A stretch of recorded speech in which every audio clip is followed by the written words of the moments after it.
En este vídeo vamos a contar la historia pública de Víctor de Aldama y cómo se relaciona con el caso Koldo y José Luis Ábalos, explicado para gente de a pie y con una idea clara: separar lo que está acreditado en sede judicial o en resoluciones públicas, de lo que son hipótesis, acusaciones o versiones que todavía se discuten y que tendrá que aclarar un tribunal.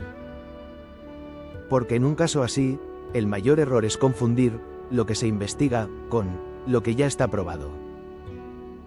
Vamos a empezar por el mapa general, para que no te pierdas. Cuando escuchas caso Koldo, estás escuchando un nombre corto para una investigación más amplia que, en su origen, gira alrededor de presuntas comisiones y presuntos favores en contratos de emergencia durante la pandemia, especialmente en la compra de material sanitario como mascarillas. En el centro de esa primera foto aparecen tres figuras que se repiten una y otra vez. Koldo García, que fue asesor del entonces ministro de Transportes José Luis Ábalos, exministro y figura política de primera línea en esos años, y Víctor de Aldama, empresario señalado en distintas piezas como intermediario o figura clave en la trama investigada. Y si lo reduces a una frase, lo que se investiga es si existió una organización que utilizó el contexto de emergencia para mover contratos, abrir puertas, acelerar pagos y cobrar comisiones. No es la primera vez que la historia se parece a eso. La diferencia es que aquí el contexto era pandemia, el volumen de contratación era enorme y el foco mediático fue brutal. Ahora sí, vamos con la historia de Aldama y su conexión con todo esto. Primero, ¿quién es Víctor de Aldama en esta historia? Aldama aparece en la cobertura pública como un empresario que habría actuado como mediador o intermediario en contratos de mascarillas durante la pandemia, ligado a una empresa que en la cobertura periodística se menciona como adjudicataria de contratos. En investigaciones de corrupción, la figura del intermediario es casi siempre el puente, el que conecta a quien tiene la necesidad de contratar con quien supuestamente tiene acceso a la decisión o a los pasos burocráticos. En la vida real, la intermediación no es ilegal por sí misma. Hay miles de intermediarios. Lo que la convierte en delito es el ¿para qué? Y el ¿cómo? Si la intermediación incluye sobornos, comisiones ilegales, tráfico de influencias, prevaricación o malversación, entonces cambia todo. Y en esta historia, Aldama es relevante por una razón. Porque no aparece como un simple proveedor más, sino como alguien que, según distintas versiones y líneas de investigación, habría estado en el centro de la intermediación, en el flujo de contactos y en el presunto circuito de comisiones. Eso es lo que lo convierte en un nombre que salta del papel empresarial a un procedimiento penal con relevancia política. Segundo, ¿cómo entra Koldo en la ecuación? Koldo García es clave porque, por su posición de asesor y por su cercanía al ministro, era una puerta de entrada al mundo institucional. En un ministerio, un asesor no firma contratos, pero puede abrir agendas, hablar con altos cargos, llamar, presionar, mover reuniones, insistir en pagos, presentar a gente, generar confianza. Y a menudo, en tramas de intermediación, el valor real del asesor es la proximidad. Si tú eres un empresario y quieres que te escuchen, lo que compras no es la firma del ministro. Lo que compras es el acceso. Y eso, en la práctica, muchas veces se mueve por asesores. Por eso el caso no se entiende sin Koldo. Es el nexo funcional. Y por eso Aldama aparece conectado a Koldo. Si Aldama era intermediario y Koldo era puerta institucional, su vínculo es el tipo de vínculo que en una investigación interesa muchísimo. Tercero, ¿por qué Ábalos es un nombre inevitable? Porque Ábalos era el ministro de Transportes durante parte del periodo investigado y porque Koldo estaba en su entorno. En los procedimientos judiciales, cuando el entorno de un ministro aparece en una investigación de comisiones, la pregunta natural es, ¿hasta dónde sube? ¿Hay conocimiento? ¿Hay participación? ¿Hay negligencia? ¿Hay uso directo del cargo? Y ahí aparece un elemento procesal importante.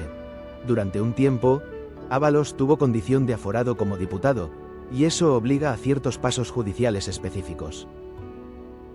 Por eso se produjo una exposición razonada al Tribunal Supremo para investigar su papel en la causa, según información oficial del Poder Judicial. Hasta aquí, ya tienes los actores. Ahora vamos con la película completa, en orden, para que te encaje en la cabeza. Imagina el contexto de 2020. Pandemia. Contratos de emergencia. Necesidad urgente de material sanitario. En un escenario así, se aceleran procedimientos para comprar rápido. Esto no es una anomalía. Es la lógica de una emergencia. El problema es el riesgo que se abre, menos controles, menos competencia real, más margen para intermediarios oportunistas, más presión, más improvisación, y, si alguien decide corromper, más facilidad para hacerlo sin ser detectado de inmediato. Aquí aparece un patrón típico: empresas que prometen suministro inmediato, intermediarios que dicen, yo te lo consigo, contactos que se activan, y administraciones que firman para no quedarse sin material. En ese contexto, según la investigación que se ha ido contando públicamente, habría operado una estructura donde Aldama estaría asociado a la intermediación y al circuito de comisiones, mientras Koldo se situaría como el contacto institucional que podía mover piezas. Y Ábalos aparece por su relación con Koldo y por su posición política en el periodo. De la pandemia, saltamos a la investigación. Cuando una investigación de este tipo arranca, raramente arranca por un periodista descubre todo. Suele arrancar por denuncias, por un rastro financiero, por un conflicto entre socios, por un funcionario que levanta la mano, o por una investigación paralela que destapa otra cosa. En el caso que nos ocupa, el procedimiento se encuadra en una investigación judicial que se conoció como Operación Delorme y ha tenido distintas fases y órganos implicados en diferentes momentos. La cobertura pública señala diligencias, informes de la Guardia Civil y decisiones judiciales en la Audiencia Nacional y el Supremo. La primera gran explosión mediática del caso llegó con detenciones y registros a partir de febrero de 2024. Ahí el caso pasa de se investiga a esto es grande. Y cuando hay registros, hay un punto clave: se incautan dispositivos, documentación, comunicaciones y material que, si existe, es el corazón de un caso de comisiones. Porque hoy casi todo deja rastro: mensajes, llamadas, notas, agendas, transferencias, fotografías, ubicaciones. Y aquí viene el primer gran giro de Aldama en la historia: su declaración y su estrategia. En noviembre de 2024, según cobertura de RTVE, Víctor de Aldama declaró ante el juez que instruía el caso y afirmó haber pagado comisiones en efectivo a figuras como Ábalos, Koldo y también a otros responsables, en el contexto de su papel de intermediación en contratos de mascarillas. En esa misma cobertura se explicó que Fiscalía apoyó su salida de prisión y que el juez acordó su libertad con medidas cautelares, lo que se interpretó mediáticamente como un movimiento de colaboración. Y esto es importante. Cuando un investigado declara y acusa, el público tiende a pensar, ya está, es verdad. Pero judicialmente no funciona así. Una declaración es un punto de partida. Si tú dices, pagué, el juez y la fiscalía necesitan ver pruebas, rastros financieros, entradas y salidas, coherencia con comunicaciones, coincidencia con agendas, testigos y, si se puede, confirmaciones externas. Pero, aunque una declaración no sea una sentencia, sí cambia el caso por dos razones. Primera, abre líneas de investigación nuevas. Si Aldama acusa a X, el juez tiene que comprobarlo, aunque sea para descartarlo. Y comprobarlo significa pedir informes, cruzar mensajes, revisar pagos, citar a testigos, mirar viajes, revisar reuniones. Segunda, cambia el tablero político y mediático. Porque las acusaciones públicas contra un exministro en un caso de mascarillas en pandemia son dinamita. Aunque luego se prueben o no, el impacto reputacional es inmediato. Por eso, la declaración de Aldama en noviembre de 2024 se convierte en un punto de inflexión narrativo. El caso deja de ser un asesor y contratos y empieza a leerse como posible trama con conexiones más arriba. Ahora, segundo gran giro, la exposición razonada al Supremo sobre Ábalos. Según información publicada por el Poder Judicial, en octubre de 2024, el juez de la Audiencia Nacional elevó una exposición razonada al Tribunal Supremo para investigar a José Luis Ábalos por su papel en la organización criminal en la compra de mascarillas, describiéndolo como alguien con un papel principal dentro del entramado que, según la resolución, habría creado un empresario identificado como Víctor A para conseguir negocios con administraciones públicas. Esto, para el espectador, se traduce así: un juez no hace una exposición razonada al Supremo porque sí. La hace porque considera que hay indicios suficientes para pedir al órgano competente que investigue a un aforado. Y aquí aparece una idea que debes guardar. En casos grandes, cada paso judicial importante cambia el equilibrio. Una exposición razonada no es una condena, pero sí es un escalón de seriedad procesal que eleva el caso. A partir de ahí, el caso se convierte en una historia con dos velocidades: la velocidad judicial y la velocidad política. La velocidad judicial es lenta, porque hay que analizar muchísimo material. La velocidad política es instantánea: titulares, comisiones de investigación, declaraciones, acusaciones cruzadas, y un clima de «esto va a explotar». Ahora, para entender cómo se conecta Aldama con Koldo y Ábalos en términos de mecanismo, vamos a explicar el supuesto circuito típico que investiga un caso así. Imagina tres planos. Plano 1. El contrato. Una administración compra mascarillas por emergencia, con un proveedor o adjudicatario. Plano 2. La intermediación. Un empresario se coloca como mediador. Conecta administración con proveedor, o conecta proveedor con quien decide o influye. Plano 3. El retorno. Si hay corrupción, se produce un retorno en forma de comisiones, dinero, regalos, favores, servicios, empleo para allegados, pagos en efectivo, o transferencias trianguladas. Cuando hay un intermediario como Aldama, lo que la investigación suele buscar es ¿qué valor aportó para justificar su margen? Si el valor es real, puede haber legalidad. Si el valor es abrir puertas con dinero, entonces entra el delito. Y aquí se conecta con Koldo, porque Koldo, como asesor, representa precisamente la puerta. Y con Ábalos, porque Ábalos era la figura política cuya cercanía podía convertir una gestión en una prioridad. Ahora vamos con la derivada canaria, que en esta historia es fundamental. En noviembre de 2025, El País publicó que la UCO señaló que Aldama pudo influir en el gobierno canario de Ángel Víctor Torres a través de Koldo y Ábalos, y que esa influencia habría facilitado contratos durante la pandemia a una empresa vinculada al caso.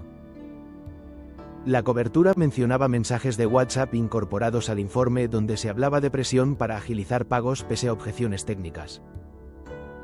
RTVE también informó de un informe en esa línea, señalando que Torres reclamó pagos por la influencia de Koldo y que el entorno del ministro defendía su inocencia. Esto es importantísimo porque muestra cómo una investigación se amplía. Ya no se mira solo un ministerio. Se miran otras administraciones. Y cuando un patrón se repite en distintos niveles, el juez y la fiscalía se preguntan, ¿es casualidad o método? Y aquí el papel de Aldama como intermediario se vuelve más interesante. Si supuestamente operaba en más de un lugar, entonces su red de contactos sería más amplia. Y esa amplitud es precisamente lo que en casos de organización se investiga. Si hay coordinación estable, reparto de papeles y continuidad, no es un caso aislado, es una estructura. Ahora, vamos al presente procesal más reciente, que cambia de nuevo la foto, el juicio. En marzo de 2026, se publicó que el Tribunal Supremo iniciaría el 7 de abril un juicio por el caso de las mascarillas contra Ábalos, Koldo y Aldama, y que el Supremo había rechazado cuestiones previas para aplazar o reorientar el procedimiento. La cobertura hablaba de la celebración del juicio, de testigos admitidos y de las penas solicitadas por Fiscalía, además de la inclusión de Aldama como acusado. Esto marca un momento clave. Cuando un caso llega a juicio, la historia pasa de investigación y filtraciones a prueba en sala. Y en sala, cambian las reglas del juego. Lo que cuenta no es el titular. Cuenta la prueba, la coherencia y la contradicción. Y aquí es donde la figura de Aldama se vuelve aún más central, porque Aldama aparece en dos roles simultáneos, como acusado y como declarante que ha hecho afirmaciones de comisiones. Esa dualidad es explosiva en juicio, porque un tribunal tendrá que valorar su credibilidad, su motivación, su consistencia y la corroboración externa de lo que diga. Y aquí viene un punto fundamental para que el vídeo sea justo. En casos de corrupción, la figura del colaborador no es nueva. Muchas veces, un acusado acusa a otros para mejorar su situación. Eso no significa automáticamente que mienta. Significa que tiene incentivo, y por eso hay que pedir pruebas. Y ese es el corazón del juicio, ver qué se puede probar más allá de la palabra. Ahora, vamos a convertir esto en una historia entretenida, con un hilo narrativo que te mantenga dentro durante una hora. Vamos a hacerlo como si fuera una serie, episodios de tensión con ¿por qué importa?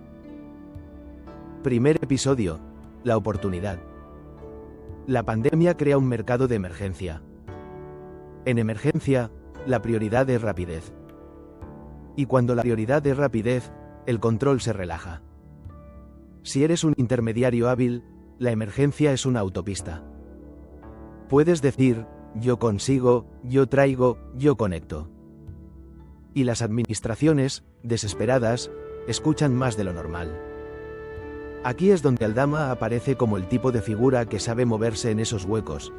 Huecos de urgencia, huecos de burocracia, huecos de coordinación. Ese es el terreno donde nacen las tramas, en lo excepcional. Segundo episodio, el acceso.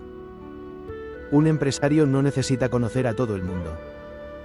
Necesita conocer a las personas correctas. En un ministerio o una administración, el acceso es la diferencia entre tu oferta en una bandeja de entrada y tu oferta en una mesa de decisión. Ahí entra Koldo. Koldo, por su rol, podía activar acceso. Y el acceso, en un caso corrupto, se monetiza. Se paga por acceso. Tercer episodio, la cobertura política.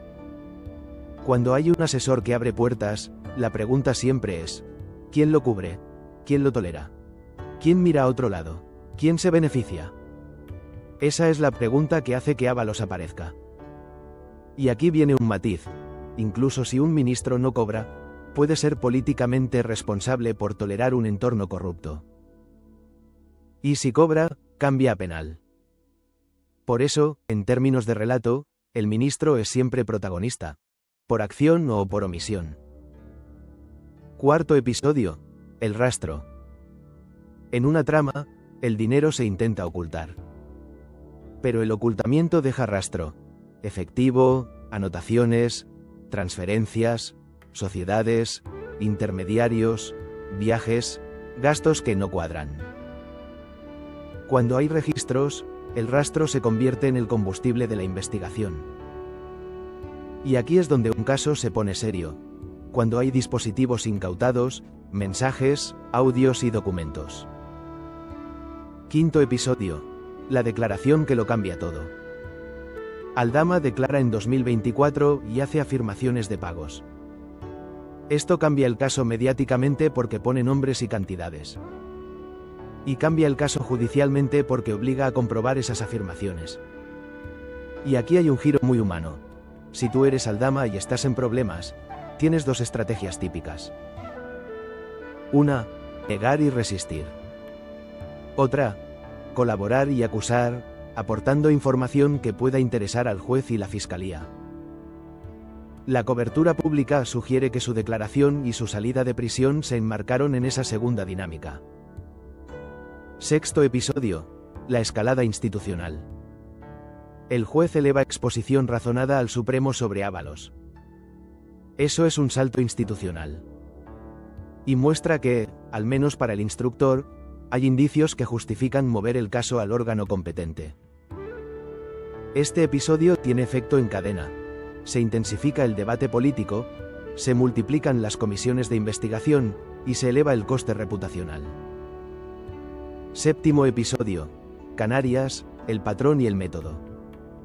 La UCO presenta informes que, según prensa, apuntan a presiones para pagos en Canarias relacionados con contratos y con la influencia de Koldo. Esto es crucial porque, si se confirma el patrón, se refuerza la idea de estructura. Octavo episodio. La llegada al juicio. El Supremo fija juicio y se habla de acusaciones, penas solicitadas y testigos. Aquí el caso entra en fase final, el escenario donde se decide. Hasta aquí tienes la serie. Ahora, vamos a hacerlo más didáctico. Vamos a explicar qué tipo de pruebas se suelen ver en un juicio de este estilo, para que entiendas qué se va a decidir.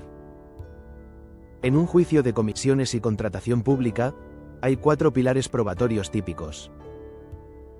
Pilar 1. Documentación contractual. Contratos, pliegos, urgencias, procedimientos de emergencia, expedientes, informes técnicos, informes de necesidad. Se mira si hubo irregularidades formales, si se saltaron pasos y si se justificó la adjudicación. Pilar 2. Comunicaciones. Mensajes, llamadas, correos. Se busca la mano invisible, quien empuja, quien presiona, quien pide acelerar pagos, quien mete nombres en la conversación. Pilar 3. Rastro económico. Transferencias, efectivo, sociedades, gastos. Se busca la prueba de retorno. Si alguien cobró, ¿dónde está el dinero? ¿Qué compras se hicieron? ¿Qué ingresos no cuadran? Pilar 4. Testigos y peritos. Funcionarios que alertaron, responsables de contratación, interventores, peritos financieros, agentes de la UCO que explican informes. En ese escenario, Aldama puede ser un punto clave en 2 sentidos, como fuente de acusaciones y como receptor o gestor de flujos económicos investigados. Ahora, vamos con una parte que engancha mucho. El cómo se relaciona Aldama con el caso Koldo y Ábalos, contado como una cadena de decisiones. Primero, alguien ofrece suministro. Segundo, alguien dice, yo te lo abro. Tercero, alguien en la administración escucha. Cuarto, se adjudica. Quinto, se paga. Sexto, alguien cobra comisión. Séptimo, se intenta ocultar. Octavo, parece el rastro. Noveno, se investiga. Décimo, se llega a juicio. En esa cadena, Aldama sería, según la tesis pública que se ha ido conociendo, una pieza de intermediación y presunto retorno económico, Koldo, una pieza de acceso y presión, y Ábalos, la figura que, por su posición, se convierte en el centro de gravedad de la responsabilidad. Ahora, un bloque que te da valor real como espectador. ¿Cómo leer este caso sin caer en propaganda? Regla 1.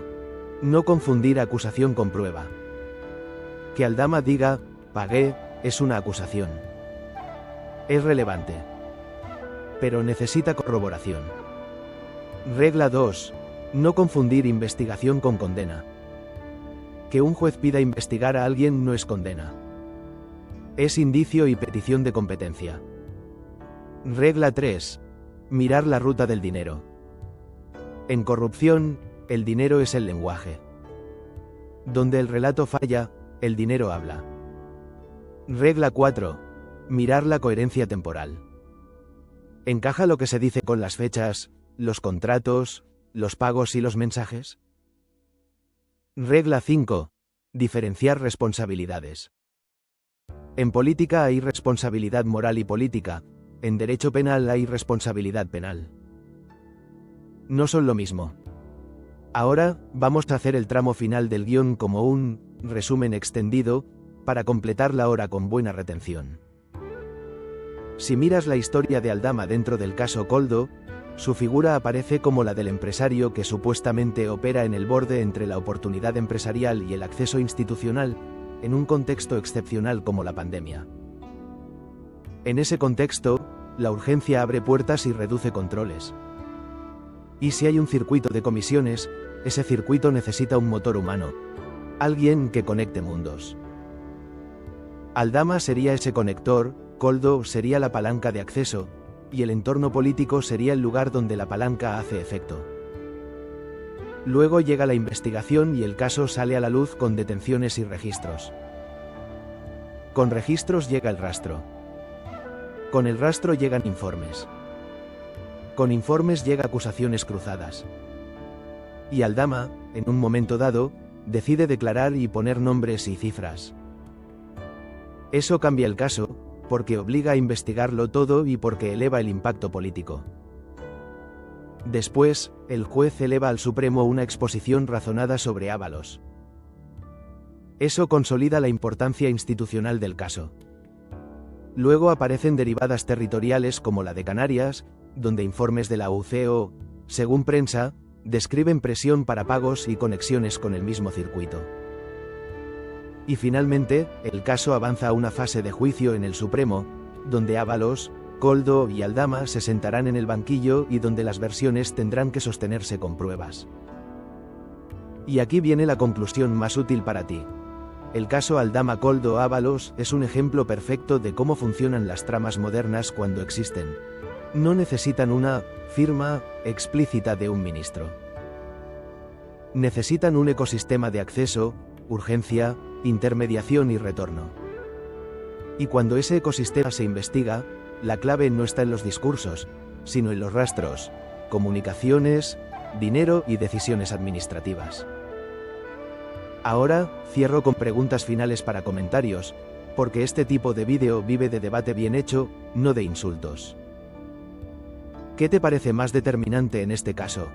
¿La urgencia de la pandemia, la debilidad de controles, o la figura de intermediarios que aprovechan el caos?